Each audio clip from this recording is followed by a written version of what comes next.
Hi, boys and girls. I'm Pastor Emily. Do you recognize where I am?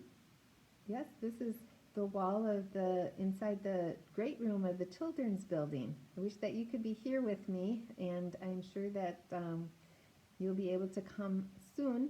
But for right now, we'll have to do it this way. And but one of the benefits is Jedidiah Smith, who was with us the last time when we met on the YouTube channel, and he's come again, and he's going to share with us about when Jesus celebrated the Passover meal with his disciples, and that was the night before he went to the cross. So Jedidiah, yes, hello. Yeah, Jedidiah, do you want to say hi to the boys and girls? Hello, boys and girls. So good to see you. Well, actually, I can't quite see you, but I know that you're there. And I'm so glad to be able to talk to you.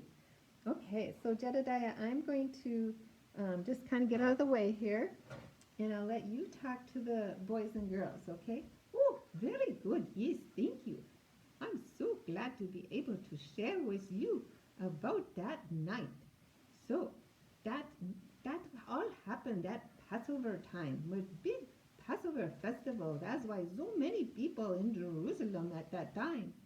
And Jesus, he made arrangements for the disciples in an upper room. I don't know whose house it was, but they went and they all went into this upper room to celebrate Passover meal together. Now, in that part of the country, that part of the world is very dirty and dusty, and they walk in their bare feet with sandals, and so when they get to somebody's house, their feet are very dirty, and usually there is a servant there that will wash their feet for them before they sit at table. But it was only the disciples and Jesus that were there, no servant. And so they all sat at table with dirty feet. But Jesus, he get up from the table.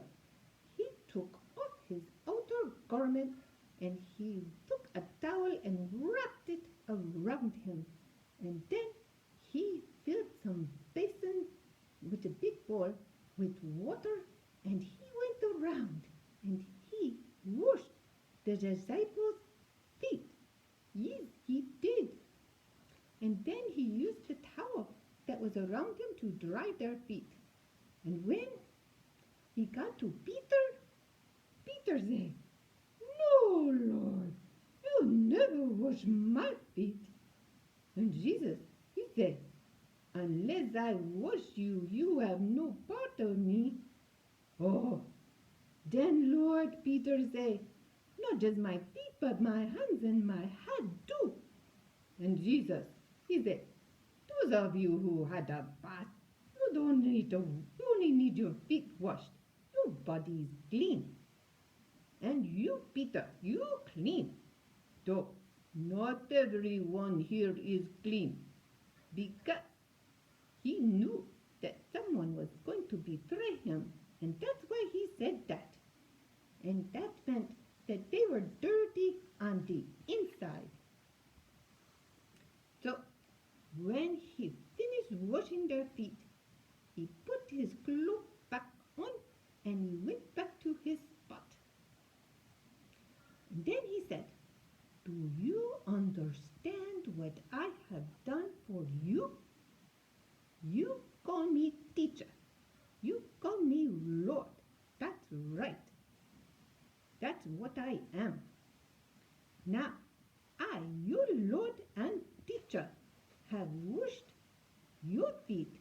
You also should wash one another's feet. I set this as example. You should do what I have done for you." And so, Jesus, did he mean that you should wash other people's feet? No, he didn't mean that, because now you don't do that. But he meant, now for you, you serve others the way they need. and not be too proud. If you have mother or father that need help in the kitchen, you go help them. Even if you don't want to. That's not too hard for you. They work hard to see that you have good home and you help them. And then you say, Mother, Father, thank you for giving me good home. Or if you have a little brother or little sister that wants so bad to play with you, you take time to play with them. Maybe you got homework. That's fun. You do that. But still, you can find a little time for your little brother or little sister. Or you can talk to your great grandma. Jesus, He loves you. He humbled Himself to care for you. You can care for others. Okay. After Jesus washed the disciples' feet, He sat down at the meal and He said, Truly, I tell you, one of you is going to betray me. His disciples, they stare at one another at a loss. They don't know what He means. And John, he leaned over and he said, Lord, who is it? And Jesus, he said, it is the one to whom I give this piece of bread when I have dipped it in the dish. Then, dipping the piece of bread, He gave it to Judas. Oh, I don't like Judas. He said, what you are about to do quickly. But no one at the meal understood why Jesus said this to him. As soon as Judas had taken the bread, he went out. Then Jesus, he said, a new command I give to you, love one another. As I have loved you, so you must love one another. By this, everyone will know that you are my disciples, if you love one another. And then Jesus, He gave thanks and He broke bread and He gave it to His disciples and He said, this is my body given for you. And He said this because the next day He would die on the cross. And He is telling them that He is doing this for them and for you. And then, after supper, He took the cup of wine and He said, this cup is the new covenant in my blood, which is poured out for you. And He said this because that was to tell them and you, that it is His death and resurrection that will give you new life. Yes, boys and girls, because Jesus go to the cross, you can have Jesus kind of life. He loves you. He always with you. You can pray and talk to Him and He will help you. He make your heart glad. He give you joy. Maybe you're not happy. Then you can talk to Jesus. You can start thanking Jesus for whatever you can think of. And you will have joy in your heart. If you don't, you just tell Jesus and He help you. Yes, Jesus is always good and He love you so you can trust Him.